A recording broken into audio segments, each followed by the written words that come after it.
तो फ्रेंड्स, आपका स्वागत है हमारे चैनल स्टूडेंट ग्रुप में। हमने पार्ट 1 में इस चैप्टर की बात करे थे, सेल के बारे में, सेल थ्योरी के बारे में, उसके पोस्टुलेट पढ़े थे हमने, को किसने पोस्टुलेट दिए उनके बारे में पढ़ा था, और हमने पढ़ा था लार्जेस्ट सेल कौन से हैं, इन सब के बारे में। तो ऊपरी ऊपरी हमने बात करी थी सेल के बारे में। इस पार्ट में हम बात करने जा रहे हैं पार्ट्स ऑफ द सेल, यानी अब सेल के अंदर जाके चलते हैं, क्या है अंदरूनी मामला, क्या है इसका। ऊपर ऊपर से देखने में हमें मज़ा नहीं आया, अंदर से चल के देखते हैं। तो पार्ट्स ऑफ द सेल में सबसे पहले जो वर्ड आता है वो सेल मेम्ब्रेन आता है। The basic component of a cell are cell membrane, cytoplasm and nucleus. तो मैं इनको आपको एक अच्छी तरीके से डायग्रामेटिक वे में आपको बताता हूँ। ये सेल है, तो ये जो इसकी बाउंड्री है ये हो गई सेल मेम्ब्रेन, ठीक है। और ये यहाँ न्यूक्लियस है, मान लीजिए अपना, तो ये न्यूक्लियस हो गया आपका, ये सेल मेम्ब्रेन इसकी जो बाउंड्री है। और साइटोप्लाज्म ये जो खाली जगह है, इसमें सेल ऑर्गेनेल्स भी होगी, जो आगे हम बात करेंगे। धीरे धीरे अंदर जाने की बात करते हैं, ठीक है।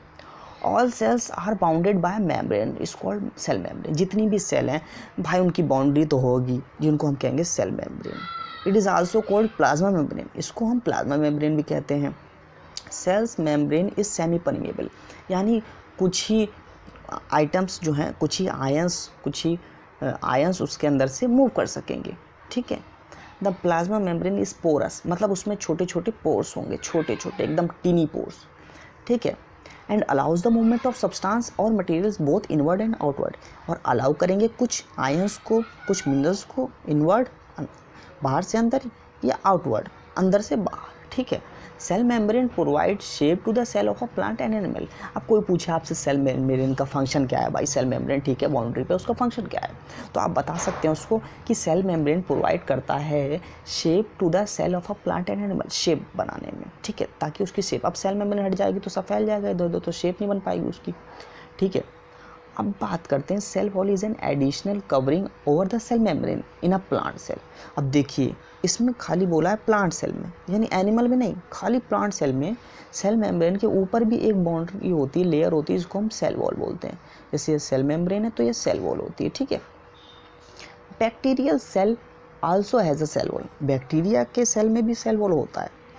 अब देखिए आप सोचेंगे सर क्या कहते हैं, आपने बोला प्लांट्स में होता है, जैसे इसमें लिखा है प्लांट्स के सेल में सेल मेम्ब्रेन के ऊपर सेल वॉल होता है, एनिमल्स में क्यों नहीं होता। तो देखिए प्लांट्स जो है वो मूव नहीं कर पाते ना, प्लांट्स को अब एक जगह आपने प्लांट्स लगाया किसी गमले में तो वो वहीं रहता है, वो मूव नहीं कर पाता। बरसात होती है, क्लाइमेटिक कंडीशन चेंज होती है तो वो मूव नहीं कर पाता, आंधी बारिश भूकंप ये सब आते हैं तो वो एक ही जगह रह पाता, तो उसमें सेल वॉल की ज़रूरत पड़ेगी ना, कोई तो उसको प्रोटेक्ट करे। अब एनिमल्स तो हम लोग तो अंदर घुस जाते हैं घर के, बारिश वारिश होती है तो क्लाइमेटिक कंडीशन से बचने के लिए उसमें सेल वॉल दिया है। अब नेचर कुछ ना कुछ तो देगा ही ना। Cell membrane form the outer boundary of the cell, cell membrane जो आउटर बाउंड्री हमने बात करी थी फॉर्म करती है सेल की। Cell membrane encloses a liquid called protoplasm. अब सेल मेम्ब्रेन के अंदर क्या होता है, एक लिक्विड होती है जिसको हम प्रोटोप्लाज्म कहते हैं, ठीक है। ये प्लांट सेल दे रखा है या एनिमल सेल दे रखा है। जैसे मैंने बात करी थी प्लांट सेल के ऊपर जो सेल वॉल होता है, सेल वॉल, ठीक है, एक प्लांट सेल का यूनिक फीचर है सेल वॉल, ठीक है। ये वैक्यूल है जो कई सारे काम करती है, फूड स्टोरेज का और वाटर का। ये क्लोरोप्लास्ट है, प्लांट सेल है तो क्लोरोप्लास्ट तो हो गई, क्लोरोप्लास्ट फूड पिगमेंट है, फूड फोटोसिंथेसिस में काम आता है, फूड बनाता है। और ये न्यूक्लियस है आपका, ठीक है। और ये प्रोटोप्लाज्म है जो प्लाज्मा मेम्ब्रेन के अंदर हमने बात करी थी। ये सेल मेम्ब्रेन, सेल वॉल के अंदर सेल मेम्ब्रेन, ये देखिए। और ये है एंडोप्लाज्मिक रेटिकुलम, आगे इन सब के फंक्शन हम पढ़ेंगे। ये सेंट्रोजोम विद सेंट्रियोल, अभी आप नाम खाली इनके देख लीजिए। Golgi bodies, mitochondria, animal cell है, कई बच्चों को पता भी होगा mitochondria power house of cell भी बोलते हैं इसको। आगे हम पढ़ेंगे क्या क्या फंक्शन है इसके। तो सबसे पहले आप देखिए सेल मेम्ब्रेन पढ़ ली, अब हम बात करेंगे सेल वॉल की। There is an outer thick layer in cell of plant called cell wall. हमने बात करी थी पहले ही कि सेल मेम्ब्रेन के ऊपर प्लांट सेल में सेल वॉल भी होता है। This additional layer surrounding the cell membrane is required by plant for protection. वही मैंने बात कही, जैसे प्रोटेक्शन के लिए सेल वॉल की ज़रूरत पड़ती है उन लोगों को सेल मेम्ब्रेन के बाद, क्योंकि वो भाई मूव नहीं कर सकते। अब तीसरा जो आया है वो साइटोप्लाज्म है। Cytoplasm is a jelly like liquid enclose between the nucleus and plasma membrane. यानी साइटोप्लाज्म आप देखिए, ये न्यूक्लियस है, ये प्लाज्मा मेम्ब्रेन है, तो इसके बीच में ये हिस्सा दिख रहा है जो ये साइटोप्लाज्म है, ठीक है। Various organelles like mitochondria, Golgi bodies, ribosome etcetera of the cell are present in the cytoplasm. अब कई सारी organelles, mitochondria, Golgi body, ribosome, ये सब यहाँ प्रेजेंट होती हैं। जैसे एंडोप्लाज्म रेटिकुलम ये रहा, गोल्जी बॉडी ये रही, माइटोकॉन्ड्रिया ये रहा, तो ये सब साइटोप्लाज्म में प्रेजेंट रहते हैं, ठीक है। अब बात करते हैं प्रोटोप्लाज्म की। The entire content of a living cell is known as protoplasm. जितना भी कंटेंट है उसके अंदर, जितना भी माल पानी है सेल के अंदर, उसको हम प्रोटोप्लाज्म कहते हैं। It include the cytoplasm. Cytoplasm जो है प्रोटोप्लाज्म के अंदर आता है, यानी साइटोप्लाज्म को भी इंक्लूड करता है प्रोटोप्लाज्म। एंड द न्यूक्लियस, और न्यूक्लियस भी है। Protoplasm is called the living substance of the cell. हम प्रोटोप्लाज्म को ये भी बोल सकते हैं living substance of the cell, ठीक है। अब हम बात करते हैं माइटोकॉन्ड्रिया की। देखिए माइटोकॉन्ड्रिया जो होता है एनर्जी बनाता है, एनर्जी प्रोवाइड करता है सेल को, ठीक है। It produce energy from food during respiration. ये एनर्जी देता है कब? जब हम रेस्पिरेशन, सांस लेते हैं तो हमारे फूड पार्टिकल्स टूटते हैं तो उससे एनर्जी निकलती है, ठीक है। CO2 तो बाहर निकल जाती है, ठीक है। Mitochondria are called power house of the cell. और माइटोकॉन्ड्रिया को हम power house of the cell बोलते हैं क्योंकि एनर्जी देता है वो। माइटोकॉन्ड्रिया आर रॉड शेप, ये रॉड शेप्ड के होते हैं। Cristae are found in mitochondria, ठीक है। क्रिस्टी लाइक स्ट्रक्चर जो है माइटोकॉन्ड्रिया में मिलता है, ठीक है। क्रिस्टी लाइक स्ट्रक्चर कुछ ऐसे, जैसे ये माइटोकॉन्ड्रिया तो इसमें कुछ क्रिस्टी लाइक स्ट्रक्चर मिलते हैं यहाँ पर, ऐसे ऐसे कुछ यहाँ पर इसके मेम्ब्रेन में। माइटोकॉन्ड्रिया आर डबल लेयर, ये डबली लेयर होता है, मतलब एक आउटर मेम्ब्रेन भी होगा और इनर मेम्ब्रेन भी होगा, 2 मेम्ब्रेन के होते हैं, ठीक है। अब हम बात करते हैं एंडोप्लाज्मिक रेटिकुलम की, जो हमने यहाँ देखा था सेल में। मैं आपको दिखाना चाहूँगा, ये हमने देखा था एंडोप्लाज्मिक रेटिकुलम यहाँ पर। ये अब आप पूछेंगे इसका फंक्शन, तो इसका फंक्शन मैं आपको बताता हूँ। इट हेल्प्स, यहाँ लिखा है देखिए, it helps in the transport of substance within the cell. यानी ट्रांसपोर्ट का सिस्टम देखता है सेल के अंदर, ट्रांसपोर्ट करता है सब्सटेंस को। आगे हम बात करेंगे राइबोसोम्स के बारे में। देखिए थोड़ा कैमरा में घुमा देता हूँ। राइबोसोम्स का आप ऊपर देख रहे होंगे, यहाँ पर लिखा है ribosomes. It helps in protein synthesis. तो ये प्रोटीन बनाने में हेल्प करता है राइबोसोम, ठीक है। अगर आपको क्वेश्चन कोई पूछे कि आप बताइए सेल में जो है वो प्रोटीन कौन बनाता है, तो आप राइबोसोम बोलेंगे, ठीक है। अब हम बात करते हैं गोल्जी बॉडीज़ की। गोल्जी बॉडीज सिंथेसाइज बनाता है, स्टोर करता है, एंड सीक्रेट तब बाहर निकालता है मैनी सब्सटेंस। कई सारे सब्सटेंस को बनाता है, स्टोर करता है, स्टोर करके रखता है उसको, और कई सारे सब्सटेंस को सीक्रेट भी निकालता भी अपनी बॉडी से। लाइसोसोम क्या होता है? Lysosome is present in animal cell and helps in cellular digestion. Lysosome are called suicidal bag. देखिए लाइसोसोम जो है प्रेजेंट रहता है एनिमल सेल के अंदर और हेल्प करता है सेलुलर डाइजेशन में। सेलुलर जो सेल्स की डाइजेशन होती है उसमें हेल्प करता है। लाइसोसोम्स को सुसाइडल बैग भी कहते हैं क्योंकि ये सुसाइड भी कर लेता है, मतलब अपने ही सेल को एक तरह से मार देता है। अब बात करते हैं हम सेंट्रोजोम की, तो they are present only in animal cell. देखिए इन्होंने कहा है कि ये सिर्फ एनिमल सेल में प्रेजेंट होता है। Centrosome plays a role in the reproduction of cell division में। तो देखिए सेंट्रोजोम जब सेल डिवीज़न होता है, सेल जब डिवाइड होता है तो उसमें ये हेल्प करता है, ठीक है। प्लास्टिड क्या होता है? Plastid occur only in plant cell. देखिए पी से प्लास्टिड, पी से प्लांट सेल। तो देखिए आसानी से याद करने का तरीका, पी से प्लास्टिड, पी से प्लांट सेल। ये किस में प्रेजेंट होता है? ओनली प्लांट सेल में। They are scattered in the cytoplasm, यानी स्कैटर मतलब बिखरे हुए थे। जैसे ये सेल है तो ये न्यूक्लियस है, तो यहाँ पर ये साइटोप्लाज्म में ऐसे बिखरा हुआ रहता है प्लास्टिड, ठीक है। अब they are scattered in the cytoplasm of the leaf cell के अंदर, पत्तियों के सेल में। They are the different colours, और इसके डिफरेंट कलर होते हैं, ठीक है। जैसे क्लोरोप्लास्ट, ल्यूकोप्लास्ट, क्रोमोप्लास्ट। अब ये प्लास्टिड के अंदर 3 टाइप हैं। क्लोरोप्लास्ट क्या होता है? जैसे आपको पता है green coloured plastid are called chloroplast. ये पिगमेंट होता है। The green pigment chlorophyll provide green colour to the leaves and helps in photosynthesis. अब आपसे कोई पूछे पत्तियों का कलर ग्रीन ही क्यों होता है, तो आप बता सकते हैं तो ग्रीन पिगमेंट उसमें प्रेजेंट होता है, क्लोरोफिल, जो प्रोवाइड करता है green colour to the leaves and helps in photosynthesis, और ये फोटोसिंथेसिस में हेल्प करता है, ठीक है। अब ल्यूकोप्लास्ट के बारे में बात करते हैं। It is a colourless plastic. इसका कोई कलर नहीं होता, कलरलेस होता है। It helps in storage of cell, और ये खाली स्टोर करता है फूड को, स्टोरेज ऑफ फूड को, ठीक है। क्रोमोप्लास्ट की बात करते हैं, coloured like red and yellow plast, इसका कलर कैसा होता है, लाल और पीले रंग का। These are responsible for colour of flower and fruit, ठीक है। तो क्रोमोप्लास्ट क्या करता है, ये रिस्पॉन्सिबल होता है किसके लिए, फ्लावर और फ्रूट यानी फल और फूल के कलर के लिए, जैसे टोमेटो में, कैरोट में, ठीक है, गाजर टमाटर में, इन सब में। अब बात करते हैं न्यूक्लियस की, मेन चीज़ जो है आपका न्यूक्लियस है सेल के अंदर। The central dense round body in the centre is called nucleus. अब जैसे मैंने बताया था ये सेल है, तो यहाँ पर जो न्यूक्लियस होता है सेंटर में डार्क सा, उसको हम कहते हैं न्यूक्लियस, ठीक है। Nucleus is separated from the cytoplasm by a membrane called the nuclear membrane. हाँ ठीक है, जैसे ये साइटोप्लाज्म है तो इससे थोड़ा ये न्यूक्लियर मेम्ब्रेन होती है, न्यूक्लियस के ऊपर न्यूक्लियर मेम्ब्रेन, सेल के ऊपर सेल मेम्ब्रेन, ठीक है। This membrane is also porous, और पोरस होती है, इसमें थोड़े थोड़े टीनी पोर्स होते हैं, छेद होते हैं, and allows the movement of material between the cytoplasm and the inside of the nucleus. और ये ताकि मटेरियल इसके अंदर आ जा सके, साइटोप्लाज्म से मटेरियल अंदर आ सके और इससे बाहर जा सके, ठीक है।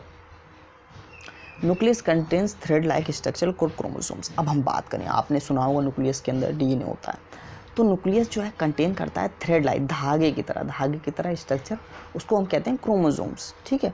दीज कैरी जीन्स, और क्रोमोसोम्स के अंदर क्या होते हैं, जीन्स होते हैं, ठीक है। एंड हेल्प्स इन इनहेरिटेंस और transfer of character from the parents to the offspring, यानी जो कि हेल्प करता है। इनहेरिटेंस मतलब जितने भी गुण हैं तुम्हारे माता पिता के, वो तुम में, ऑफस्प्रिंग यानी बच्चे में जो पैदा हुआ होता है बच्चा, उसमें जाते हैं, ठीक है। The chromosomes can be seen only when the cell divides, और क्रोमोसोम्स हम जब भी सीन कर सकते हैं जब सेल डिवाइड होता है, जब सेल डिवाइड होते हैं आपस में, जैसे सेल जब डिवाइड हुआ तभी हम लोग को ये क्रोमोसोम्स दिखता है, ठीक है। अब इन्होंने बात करी थी, जैसे कि मैं आपको दोबारा बताना चाहूँगा, न्यूक्लियस के अंदर थ्रेड लाइक स्ट्रक्चर होता है धागे की तरह, वो कैरी करता है जीन, जो कि जीन क्या करता है, हेल्प करता है इनहेरिटेंस में, ठीक है। जो आपके माता पिता में, आप जो आपके माता पिता हैं उनके गुण, उनके थोड़े बहुत गुण जैसे आप में आए होंगे, तो गुण कैसे आए, वो क्रोमोसोम से आए, जीन से आए, ठीक है। Nucleus act as control centre of the activities of the cell, यानी कंट्रोल रूम, एक तरह से आप कह सकते हैं कंट्रोल सेंटर होता है सेल का, ये कंट्रोल करता है पूरे सेल को। Chromosomes are thread like structure composed of DNA. मैंने कहा था क्रोमोसोम जैसे पहले ही धागे की तरह होता है, और इसके अंदर क्या होता है, DNA. DNA contain basic hereditary units called gene, मतलब हेरिडिटरी यूनिट्स मतलब जो आपके माता पिता से आप में आए हैं, वो चीज़ जिसको हम जीन कहते हैं वो कंटेन करता है डीएनए, ठीक है। यानी क्रोमोसोम्स के अंदर डीएनए, और डीएनए क्या कंटेन करता है, क्या होता है डीएनए के अंदर, जीन होता है। Genes are responsible for passing genetic character from parents to offspring. जो जीन होता है वही रिस्पॉन्सिबल होता है पासिंग जेनेटिक कैरेक्टर, जैसे आपके फादर में, माता पिता में जैसे कैरेक्टर हैं वैसे आप में कैरेक्टर हैं, गुण हैं थोड़े बहुत मिलते, तो किसकी वजह से, वो जीन ही की वजह से, ठीक है। पेरेंट्स टू द ऑफस्प्रिंग यानी पेरेंट्स से, माता पिता से बच्चे में। अब हम बात करते हैं डिफरेंस क्या होता है एनिमल और प्लांट सेल में। तो देखिए यहाँ पर सेल ऑर्गेनरी दे रखी है, एनिमल सेल है, प्लांट सेल है। सेल वॉल एनिमल सेल में प्रेजेंट नहीं होता, प्लांट सेल में प्रेजेंट होता है, क्योंकि प्रोटेक्शन की जरूरत पड़ती है, प्लांट को मूव नहीं कर सकता। वैक्यूल एनिमल सेल में स्मॉलर इन साइज, छोटी होती है थोड़ा साइज में, प्लांट सेल में बड़ी होती है। प्लास्टिड एनिमल सेल में नहीं प्रेजेंट होता, प्लांट सेल में प्रेजेंट होता है, क्योंकि क्लोरोफिल, प्लास्टिड में क्लोरोफिल भी आता है, तो क्लोरोफिल की जरूरत किसको पड़ेगी, प्लांट सेल को पड़ेगी। Cell organ centrosome, centrosome animal cell में प्रेजेंट रहता है, प्लांट सेल में नॉट प्रेजेंट, नहीं प्रेजेंट रहता। लाइजोसोम एनिमल सेल में प्रेजेंट रहता है, प्लांट सेल में नहीं प्रेजेंट रहता, ठीक है। अब इन सब के फंक्शन जैसे मैंने बताया, सेल वॉल के प्रोडक्शन का, वैक्यूल्स का, फूड स्टोरेज और वाटर सिक्रीशन का है। प्लास्टिड में क्लोरोफिल आ जाता है, जैसे प्लांट में वो फूड अपना फोटोसिंथेसिस बनाता है। सेंट्रोजोम में सेल डिवीज़न में हेल्प करता है। लाइजोसोम क्या करता है, एनिमल सेल में प्रेजेंट होता है, सेलुलर डाइजेशन करता है, आपका सेल्स को, आपके जो ख़राब हो जाते हैं सेल उनका डाइजेस्ट कर लेता है, जितने सेल ख़राब हो गए हैं, ठीक है। अब हम बात करते हैं summary of cellular structure and their function की, ठीक है। ये मैं नीचे कैमरा कर देता हूँ। सेल वॉल प्रेजेंट किस में होता है, प्लांट में। फंक्शन क्या है, give shape and rigidity to the cell, यानी शेप प्रोवाइड करता है प्लांट्स में और rigidity to the cell. Rigid रहेगा जितना उतना ही बच पाएगा एनवायरनमेंट से, जितना ही तगड़ा रहेगा रिजिड रहेगा उतना ही बच पाएगा एनवायरनमेंट से, ठीक है। और आगे हम बात करते हैं सेल मेम्ब्रेन, एनिमल और प्लांट सेल दोनों में प्रेजेंट रहती है, ठीक है। सेल मेम्ब्रेन तो प्रेजेंट रहती है, सेल वॉल प्लांट में रहता है खाली। रेगुलेट करता है movement of substance in and out, क्या करता है, मूवमेंट करता है सब्सटेंस की अंदर और बाहर दोनों तरफ से। साइटोप्लाज्म क्या होता है, एनिमल प्लांट दोनों में प्रेजेंट होता है। साइटोप्लाज्म क्या करता है, metabolic function of the cell, metabolically जितनी भी रिएक्शंस हो रही हैं सेल के अंदर वो प्रोवाइड करता है। न्यूक्लियस क्या करता है, एनिमल और प्लांट सेल दोनों में होता है, क्या करता है, metabolic function of the cell and transmit heredity character. Nucleus क्या करता है, हेरिडिटी कैरेक्टर ट्रांसफर करता है, यानी आपके पेरेंट्स से आप में जो जीन गए हैं, गुण गए हैं, उनको प्रोवाइड करता है। सेंट्रोसोम क्या करता है, एनिमल में प्रेजेंट होता है, क्या करता है, सेल डिवीज़न, यानी सेल डिवीज़न में हेल्प करता है। एंडोप्लाज्मिक रेटिकुलम प्रेजेंट रहता है दोनों में, एनिमल और प्लांट दोनों में। फंक्शन क्या है, help in protein synthesis, protein बनाने में हेल्प करता है, जो आपकी बॉडी में प्रोटीन बनती है उसमें हेल्प करता है। कंटेन्स एंजाइम, कुछ एंजाइम्स होते हैं इसके अंदर। अब देखिए फ्रेंड, गोल्जी बॉडीज़ के बारे में बात करते हैं। मैंने पूरा आपको चार्ट दे रखा है, आप मेरे नोट्स से बेहतरीन तरीके से पढ़ाई कर सकते हैं। गोल्जी बॉडी एनिमल और प्लांट दोनों में प्रेजेंट रहता है, क्या करता है, फॉर्मेशन ऑफ हार्मोन्स, हार्मोन्स के बनाने में मदद करता है। Secretion and storage of protein, तब सीक्रेट करता है, स्टोर करता है प्रोटीन को। लाइसोसोम किस में प्रेजेंट होता है, एनिमल्स में ओनली। डिस्ट्रॉय करता है डैमेज सेल, जितनी भी खराब सेल है उनको ख़त्म करता है। एंड अनवांटेड सेल प्रीकट्स, और जितने भी कोई काम नहीं है जिन सेल का, आवारा सेल है, उनको मार देता है। माइटोकॉन्ड्रिया आपको पता है एनिमल और प्लांट दोनों में प्रेजेंट होता है, क्या करता है, बच्चों को पता है, conduct cell respiration and release of energy, यानी सेल की रेस्पिरेशन में मदद करता है और एनर्जी प्रोवाइड करता है बॉडी को। प्लास्टिड प्लांट में प्रेजेंट होता है। Storage of starch, help in photosynthesis, store करता है स्टार्च को और हेल्प इन फोटोसिंथेसिस, क्योंकि प्लास्टिड के अंदर अभी उन्होंने पीछे पढ़ा था क्लोरोफिल प्रेजेंट होता है जो कि फोटोसिंथेसिस में हेल्प करता है। राइबोसोम एनिमल और प्लांट दोनों में होता है। Site of protein synthesis, protein synthesis में हेल्प करता है। वैक्यूल एनिमल और प्लांट दोनों में प्रेजेंट होता है, क्या करता है, स्टोर एक्सेस मटेरियल, जितने मतलब ज़्यादा आपकी बॉडी में ज़्यादा कोई चीज़ हो गई है तो उसको ये एक्सेस में कोई चीज़ हो गई है तो उसको स्टोर करता है। Chromatin like fibre found in nucleus, chromatin धागे की तरह एक चीज़ होती है जो कि न्यूक्लियस में प्रेजेंट रहती है। आगे जब आप क्लास में पहुँचेंगे तो आप इसके बारे में पढ़ेंगे। Chloroplast is a green plastic, green colour का होता है chloroplast. Found in plant, plant में प्रेजेंट होता है। विच सिंथेसाइज फूड, जो कि खाना बनाता है।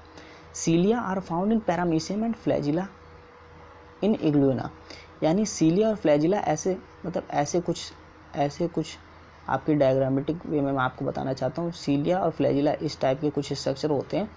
देखिए सीलिया पैरामीशियम में प्रेजेंट होता है और फ्लैजिला इग्लूना में। ये दोनों क्या करते हैं, सीलिया और फ्लैजिला क्यों प्रेजेंट होते हैं, क्योंकि इनको मोशन जैसे मूवमेंट करना हो तो सीलिया और फ्लैजिला से वो कर सकते हैं।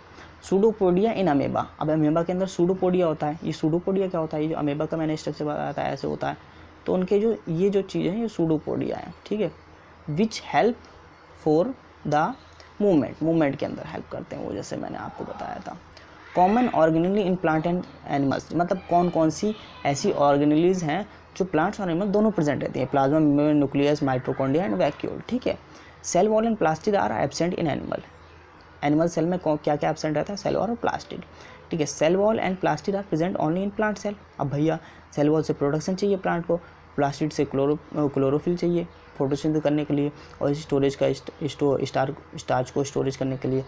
वैक्यूल क्या होता है, वैक्यूल होता है blank looking structure in the cytoplasm is called vacuole, ठीक है। जैसे ये सेल है आपका, ये न्यूक्लियस, तो यहाँ पर आपका वैक्यूल होता है बड़ा सा, ठीक है। Large vacuole are common in plants, अब बड़े वैक्यूल जो हैं प्लांट्स सेल में होते हैं, ठीक है, आपको दिख जाएगा। लेकिन वैक्यूल्स इन एनिमल सेल में जो क्या कहते हैं, एनिमल सेल में जो होते हैं वो स्मॉल होते हैं, ठीक है। एनिमल सेल में इतने छोटे होंगे और प्लांट्स में इतने बड़े होंगे, ठीक है। तो यहाँ हमारे चैप्टर की होती है समाप्ति। हमारे चैनल में बने रहिए, सब्सक्राइब करिए, लाइक करिए, बेल आइकन जरूर दबा दीजिए।